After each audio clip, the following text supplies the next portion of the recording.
नमस्ते बच्चों। आज हम करने जा रहे हैं चौथे पाठ के सवाल। चौथे पाठ में 12वां प्रश्न है, उदाहरण हल कीजिए। तो उसमें पहला प्रश्न है बच्चों, विद्युत परिपथ के एक विद्युत प्रतिरोध में ऊष्मीय ऊर्जा 100 वाट की दर से निर्मित हो रही है। विद्युत धारा 3 एम्पीयर प्रवाहित हो रही है और विद्युत प्रतिरोध कितना होगा वो हमें ज्ञात करना है। तो यहाँ पे प्रश्न में थोड़ा सा ऐसे दिया हुआ है, विद्युत परिपथ के एक विद्युत प्रतिरोध में ऊष्मीय ऊर्जा 100 वाट की दर से निर्मित हो रही है। तो उससे हमें केवल ये समझना है कि उस विद्युत प्रतिरोध की शक्ति कितनी है। तो उसकी शक्ति कितनी है? 100 वाट। तो उस पर ध्यान देना है और बाकी की चीज़ें दी हुई है। तो शक्ति यानी P बराबर कितना है? 100 वाट। और विद्युत धारा दी हुई है I यानी 3 एम्पीयर है। और हमें ज्ञात क्या करना है? प्रतिरोध यानी R बराबर क्वेश्चन मार्क। फिर आप सूत्र लगा दीजिए, ये सूत्र आप पढ़ चुके हैं, P = I² R यानी P बराबर I² R। P सबके मान रख दीजिए जो जो दिए हुए। P का मान दिया हुआ है, लिख दिया। I का मान कितना दिया? 3 और उसका वर्ग है इसलिए वर्ग कर दिया R। वर्ग को खोल दिया, 100 बराबर 9R। R का मान ज्ञात करना है तो ये 9 इसके सदगुणा में है, इधर आ गया तो क्या हो गया? भाग में बदल गया। तो 100/9, 100 में 9 का भाग देंगे तो आपका उत्तर आएगा 11.111, इस तरह से आता जाएगा। तो 2 अंकों तक लिखिए, आपकी बुक में केवल 11 तक ही दिया हुआ। तो ये आपका उत्तर हो गया। तो आप उत्तर लिखेंगे, प्रश्न में कैसे प्रश्न पूछा है उसके अनुसार उत्तर लिखेंगे। तो आपको उत्तर लिखना है, विद्युत प्रतिरोध 11.11 ओम होगा। बच्चों 12वें का दूसरा प्रश्न है आ। 2 टंगस्टन बल्ब 220 विभवांतर पर चलते हैं। वे क्रमशः 100 वाट और 60 वाट विद्युत शक्ति के हैं। यदि उन्हें समांतर क्रम में संयोजित किया गया तो मुख्य विद्युत चालक में कितनी विद्युत धारा प्रवाहित होगी।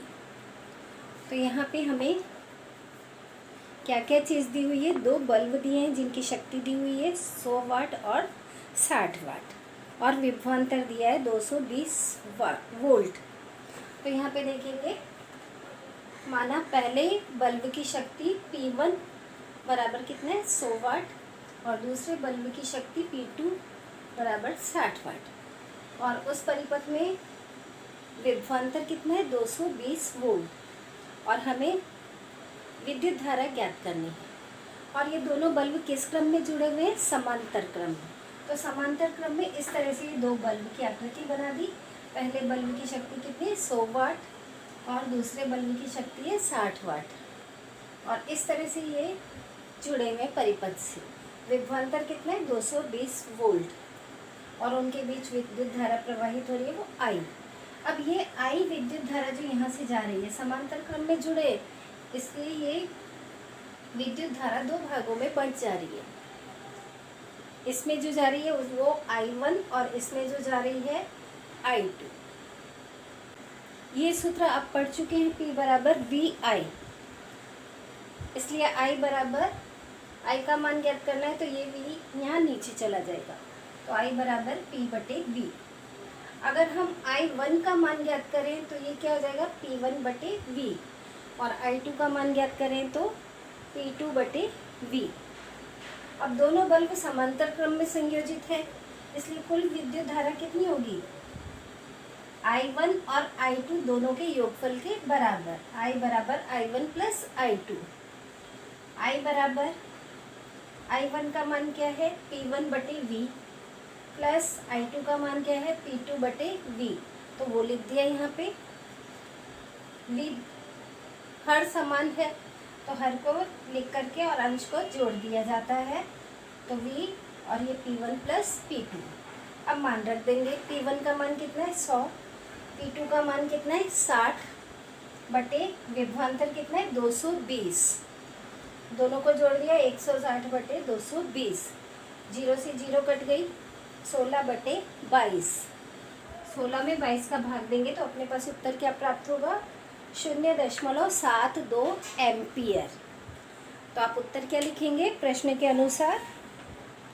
तो मुख्य विद्युत चालक में 0.72 एम्पियर विद्युत धारा प्रवाहित होगी। अब तीसरा प्रश्न है ई। कौन अधिक विद्युत ऊर्जा खर्च करेगा? 500 वाट का टीवी 30 मिनट में या 600 वाट की सिगड़ी 20 मिनट में? तो यहाँ पे हमें सवाल हल करना है। तो सवाल हल करते समय यहाँ मिनट दिया है, समय किस में दिया है? मिनट में। तो मिनट को हमें किस में बदलना है? घंटे में। तो वो देखते हैं। और दिया क्या है? P1 दिया हुआ है। टीवी सेट को हमने P1 माना और सिगड़ी को P2। टीवी की शक्ति 500 वाट और सिगड़ी की शक्ति कितनी है? 600 वाट। और टीवी सेट 30 मिनट में, 30 मिनट को हमें किस में बदलना है? घंटे में। तो 1 घंटे में 60 मिनट होते हैं, तो 60 से भाग दे दिया, 30/60। उसी तरह से T2 हमें ज्ञात करना है किसका? सिगड़ी का। वहाँ 20 मिनट दिया हुआ है, तो 20 मिनट को हमें घंटे में बदलना है, तो 60 से भाग दे देंगे, बराबर 20/60 घंटा, या फिर H भी लिख सकते हैं, आवर। अब यहाँ देखेंगे विद्युत ऊर्जा के लिए हमारे पास सूत्र है विद्युत ऊर्जा बराबर PT। और टीवी सेट की विद्युत ऊर्जा, उसके लिए हमने P1 माना और इसे T1 मानेंगे। तो P1 T1, P1 का मान कितना है? 500 गुणा T1 का मान कितना है? 30/60 लिख दिया। 0 से 0 कट गया, 3 से 1 6 कट जाएगा, 3 एकम 3 और 3 दूनी 6। तो अपने पास क्या प्राप्त होगा? 500/2। 500 में 2 का भाग दे देंगे तो 250 वाट घंटा। तो वाट घंटे को हम WH भी लिख सकते हैं। फिर सिगड़ी की विद्युत ऊर्जा के लिए P2 T2। तो P2 T2, P2 का मान कितना है? 600 और T2 का मान कितना है? 20/60। तो 600 गुणा 20/60, तो कितना हो गया ये? 0 से 0 कट गई, 2 तिया 6, 3, 600 में 3 का भाग दिया तो कितना आया? 200 वाट घंटा। अब इसमें से कौन सा अधिक है? तो 250 200 से अधिक है, और 250 किसकी विद्युत ऊर्जा है? टीवी सेट की। तो इससे स्पष्ट होता है कि टीवी सेट अधिक विद्युत ऊर्जा, यहाँ पे आपको विद्युत भी लिखना है, विद्युत ऊर्जा खर्च करेगा। बच्चों, अगला चौथा सवाल है 1100 वाट विद्युत शक्ति की इस्त्री यानी प्रेस रोज़ 2 घंटे उपयोग किए जाने पर अप्रैल महीने में उसके लिए बिजली का खर्च कितना होगा? विद्युत कंपनी 1 यूनिट ऊर्जा के लिए 5 रुपये वसूल करती है। यहाँ पे ये चीज़ दी हुई है। तो यहाँ पे विद्युत की शक्ति हमें ज्ञात करने के लिए सबसे पहले हमें क्या करना पड़ेगा? प्रेस जो है उसकी शक्ति है 1100 वाट। तो इस वाट को हमें किलो वाट में चेंज करना रहेगा। तो किलो वाट में चेंज करने के लिए हम क्या करेंगे? 1000 से भाग दे देंगे। तो हमारे पास कितना हो जाएगा? 1100 वाट बराबर 1100/1000 किलो वाट। 1000 से भाग दे दिया तो ये किलो वाट में चेंज हो गया। अब यहाँ पे समय दिया हुआ है 2 घंटा, तो 2 आवर्स। और n यानी दिनों की संख्या। तो महीना कौन सा दिया हुआ है? अप्रैल। तो आप गिनेंगे, अप्रैल महीने में 30 दिन होते हैं। जनवरी, फरवरी, मार्च, अप्रैल, तो 30 दिन। तो ये दिनों की संख्या कितनी लिखी हमने? 30। फिर है सूत्र हमारे पास, उपयोग में लाई गई विद्युत बराबर PTN। P यानी शक्ति, T यानी समय और N यानी दिनों की संख्या। तो शक्ति कितनी हो गई? 1100/1000 गुणा 2 गुणा 30 2 जीरो से ये 2 जीरो कट गई, 10 से 30 को भाग दे दिया, 3 आ गया, 11 गुणा 2 गुणा 3, सभी को गुणा कर दिया, 3 दूनी 6 और 11 छंग 66। तो क्या हो गया, किलोवाट घंटा। और किलोवाट घंटा को हम क्या कहते हैं, यूनिट। अब बिजली का खर्च, 1 यूनिट का खर्च कितना है, 5 रुपये।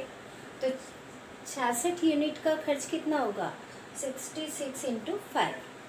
जब गुणा कर देंगे तो अपने पास कितना आएगा, 330 रुपये। तो आपको उत्तर लिखना है प्रश्न के अनुसार।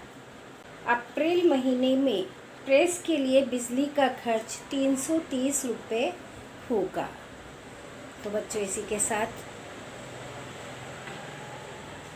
इस पाठ के सवाल यहीं समाप्त करते हैं।